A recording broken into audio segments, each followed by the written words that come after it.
All right, let's jump right into a really big question, a biblical puzzle that honestly, it gets to the very heart of the whole story. It's all about consistency, and it really makes you rethink some common assumptions. So here's the question that really kicks things off. If we believe God is the same yesterday, today, and forever, unchanging, then why on earth would his laws change? It's a real mystery, and it's something theologians have wrestled with for centuries. And look, the idea that God doesn't change, that's rock solid according to the Bible itself. You see it in both the Old and New Testaments. Malachi says it flat out, I, the Lord, do not change. And then Hebrews says the exact same thing about Jesus. So this whole idea that God is unchanging, it's absolutely foundational. Okay, now here's where it gets really interesting. Let's map that unchanging God against the timeline of his law. In the Old Testament, the Tanakh, right? Obeying God's law was, well, it was everything to his people. And then prophets tell us that in the future, in the millennial kingdom, the law is going to be taught and followed again, everywhere. But what about this time in the middle, the church age we're in now? The law is often treated as, optional, maybe even obsolete. So you get this weird pattern, law, then no law, then law again. How do you make sense of that? To really get why this matters, we have to look at what the Bible says is going to happen when Christ returns, specifically about his judgment on this whole issue of the law. And this right here, this is one of the most chilling verses in the entire Bible. Jesus himself says that on Judgment Day, a lot of people who did amazing things in his name are going to be turned away. And for one specific reason. They practiced lawlessness. Wow, that makes understanding that word lawlessness absolutely critical, doesn't it? And this isn't just a one-off comment. No way. This warning is woven all through the New Testament. In Matthew's parable of the weeds, it's the lawbreakers who get judged.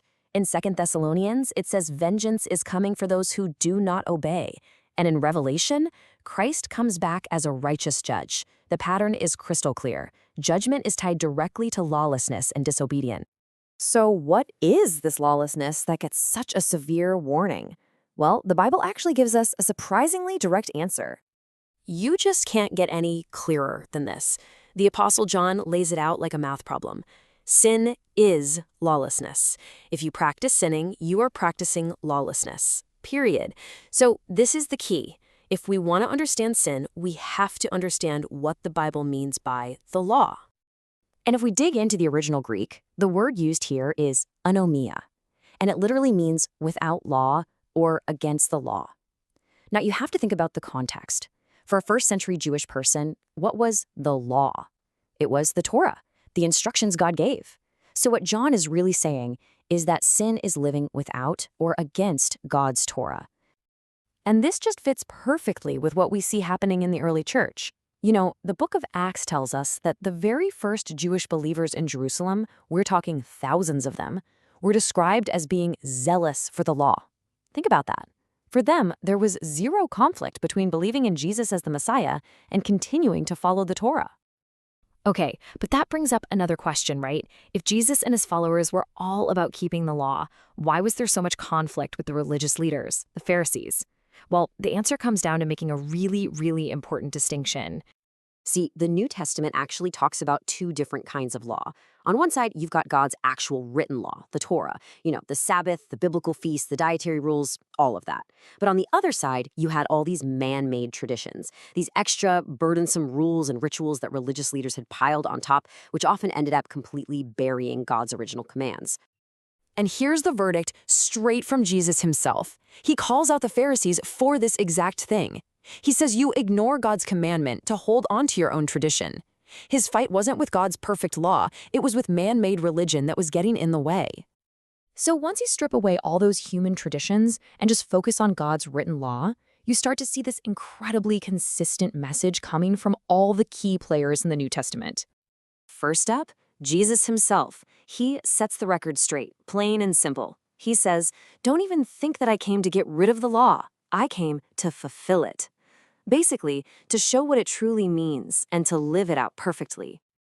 Then you've got the Apostle Paul, who so many people think was against the law. But look at what he says here in Romans. He asks, does our faith just cancel out the law? And his answer is this emphatic, by no means. In fact, he says the total opposite.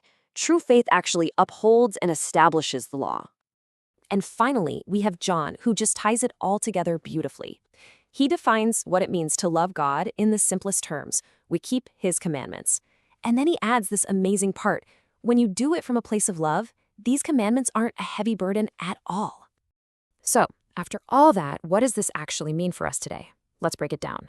First, and this is non-negotiable, salvation is by grace through faith. Full stop. You can't earn it. But second, real living faith is going to produce a desire to obey. It just does. And if we follow this line of thinking, that obedience would naturally include things like the Sabbath, the biblical feasts, and the dietary laws. All of it done from a heart that's just full of love and gratitude, not trying to check boxes to earn salvation. And that brings us right back to where we started, doesn't it? Back to that stark, serious warning from Jesus to those who practice lawlessness. It really leaves us with a final and pretty heavy question to think about for ourselves. Based on everything we've seen in the Bible, what does true biblical faith and obedience, what does that actually look like in your life?